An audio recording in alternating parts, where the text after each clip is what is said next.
A man came down from a mountain after 10 years of solitude. He had gone up there at 30 to sit with his own mind. For 10 years it was enough. Then one morning it was not. He had something now, heavy and overflowing. So he came down to the first town he could find, to a marketplace packed with people waiting for a tightrope walker, and he tried to give them the most important thing he had ever understood. He told them that man is something that must be overcome, that a human being is not a finished thing, but a bridge between the animal he was and something higher he could still become. He told them to reach, to risk, to stay loyal to the part of themselves that was still climbing. The crowd laughed at him, so he tried again, and this time he described the opposite. He painted them the most contemptible thing he could imagine, the lowest a person could sink without even knowing they had sunk, a creature who had given up reaching entirely, who had made himself small and safe, who had no more dreams because dreams are uncomfortable, no more stars because stars are far away, a man who had everything he wanted and wanted nothing worth having. He called this creature the last man, and he expected the crowd to be horrified. Instead,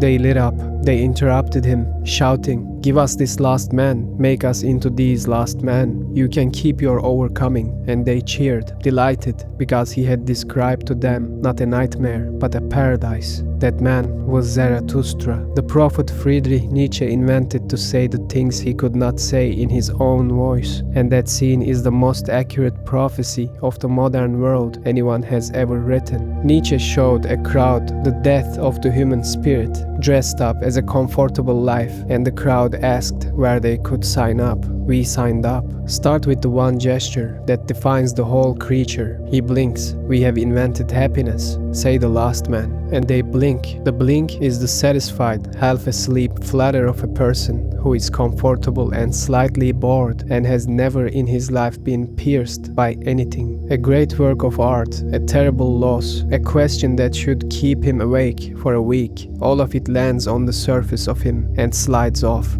And he reaches for something to scroll through, and the moment is gone. The last man asks, Nietzsche writes, what is love? What is creation? What is longing? What is a star? And he blinks. He is not asking out of wonder. The questions have become unintelligible to him. Love, creation, longing, the reach towards something higher than yourself. These were once the load-bearing words of a human life, and to him they are now noise, quaint, slightly embarrassing. He cannot answer them because he can no longer feel why anyone would ask. And here's the part that should genuinely disturb you. He does not suffer from this. That is a trap. If he were miserable, there would be a door, because misery pushes you to change. But the last man is not miserable. He is content. He has invented happiness and is quietly proud of it. And the man who is fine will never go looking for the thing he traded away, because he cannot even remember that a trade was made. What was the trade? He gave away height for safety, the possibility of greatness for the guarantee of comfort. The last man described their own bargain with chilling cheerfulness. No one becomes rich anymore, and no one becomes poor, because both are too much trouble. They are careful, very careful, never to want anything badly enough that not getting it could hurt. That is the cost. The last man has made himself safe from disappointment by killing his capacity for desire, safe from failure by never attempting anything that could fail, safe from heartbreak by never loving anything more than his own comfort. Every door through which pain could enter, he quietly bricked up, and he did not notice they were the same doors through which everything worth having would have to come. He is not in a cage. He built a warm, well-lit room with no exits, and he is not pacing the walls. He is on the couch, and the room is exactly the size of his desires, so he never touches the walls and never learns they are there. Now we have to be careful, because this is where the idea gets misread every time. The last man is not the man who rests, who enjoys his coffee, who loves his family. Nietzsche is not telling you comfort is evil, or that you must turn your life into an unbroken march of suffering to prove you are alive. The last man is the man for whom comfort has become the highest value, the thing everything else gets measured against. He avoids hardships not because it is unpleasant, which would be human, but because he has lost the thing that would make it worth bearing. No purpose tall enough to suffer for, no love deep enough to risk,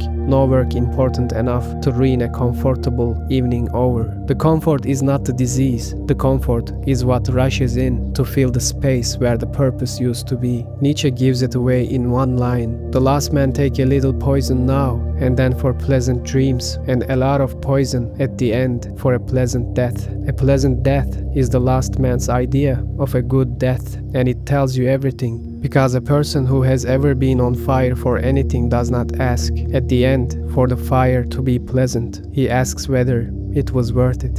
And this is where Nietzsche stops reading like a 19th century eccentric and starts reading like a man describing your week. He did not have the feed, the algorithm tuned to your exact weaknesses, the frictionless apparatus that delivers distraction before the discomfort of wanting it has even formed. But he described its output a century before it existed. A person who consumes 1,000 fragments of other people's lives and produces nothing of his own, and who, asked what he is longing for, would look at you with genuine confusion and blink.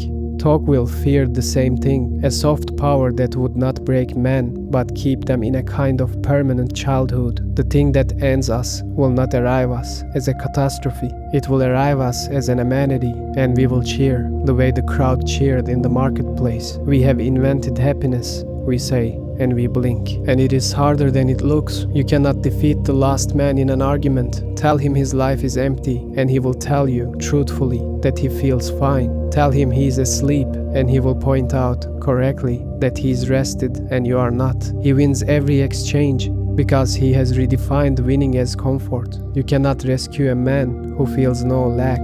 So the question can never be whether the last man is wrong. The only question with any force left is aimed at you. Can you still feel it? When were you last pierced by something? The reach towards something higher than yourself. An idea, a person, a possibility, badly enough that it cost you sleep, and you were glad it did. Because the last man is not a category of people out there, the ones worse than you. Nietzsche was not pointing at a crowd, he was holding up a mirror. Those people were us, choosing the small warm life over the large dangerous one, the pleasant dream over the difficult question, and clicking their tongues at how reasonable they were being.